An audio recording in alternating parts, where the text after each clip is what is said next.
Bonjour et bienvenue dans cette édition de Première Classe TV. Nous nous rendons d'abord en Chine, où Comac veut commercialiser son avion C919, le concurrent d'Airbus et Boeing A320 et 737 respectivement, sur les marchés européens et américains pour des premières exportations en dehors de Chine. Nous verrons comment ils vont s'y prendre. Et ensuite, nous irons voir en Grande-Bretagne, où on découvrira le plus grand eVTOL qui ait jamais été conçu. L'aviation du futur, c'est tout de suite et c'est sur Première Classe TV.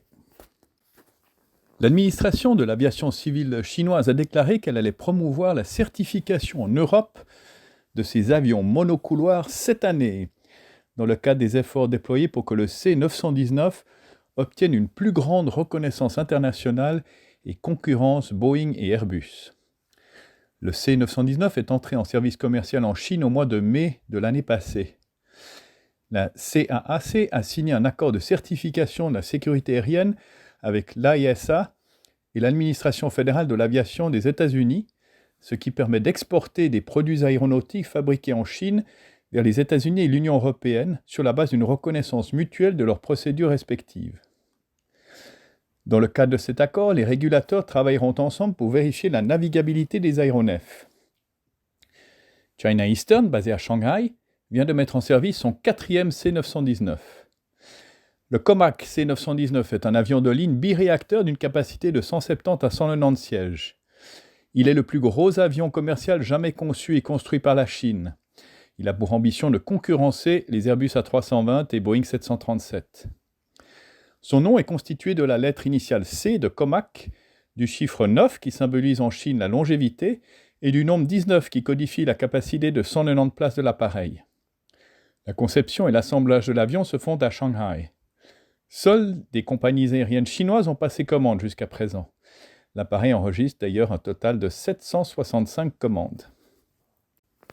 Oubliez les taxis aériens, le Skybus L44 de Light est conçu pour être plus rapide et plus durable que les trains, les bus et autres avions régionaux. Qui a dit que les eVTOL n'étaient bons qu'à servir de taxi volant ?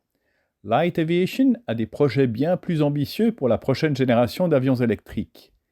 Le LA-44 Skybus de l'entreprise britannique ressemble à d'autres avions à décollage et atterrissage verticaux avec de multiples hélices et ailes inclinées, mais avec aussi des stéroïdes.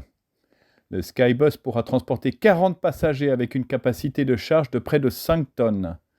Le premier prototype est attendu pour 2025. Le Skybus a une autonomie prévue de 1000 km avec une vitesse maximale de 300 km/h.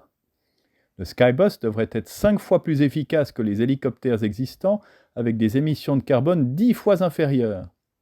Contrairement à ses concurrents eVTOL, beaucoup plus petits et fonctionnant uniquement sur batterie, le Skybus sera doté d'une propulsion hybride, aussi bien électrique et alimentée par des piles à hydrogène que des turbines fonctionnant au kérosène. Cet eVTOL surdimensionné, bien que plus grand qu'un taxi aérien classique, a un objectif similaire, révolutionner les transports conventionnels, en l'occurrence les bus, les trains et même les avions régionaux. Light a déclaré avoir établi un partenariat avec l'aéroport néerlandais de Twente pour développer des itinéraires régionaux afin de réduire les temps de trajet entre des villes comme Paris, Munich et Londres. Alors que le monde de l'eVTOL se rapproche de la réalité, Light a récemment annoncé un partenariat avec Volatus Infrastructure and Energy Solutions afin d'étudier les besoins du Skybus en matière de système de charge, de ravitaillement et de vertiport. L'avion avec ses 17 mètres d'envergure serait capable d'atterrir sur un site d'environ 40 mètres carrés. L'entreprise prévoit une certification d'ici 5 à 6 ans. C'est ainsi que se termine cette édition de Première Classe TV. N'oubliez pas de cliquer sur j'aime, de vous abonner, de partager ces vidéos. Nous nous retrouvons la semaine prochaine et nous prendrons des nouvelles des futurs supersoniques. D'ici là, bon vol à tous.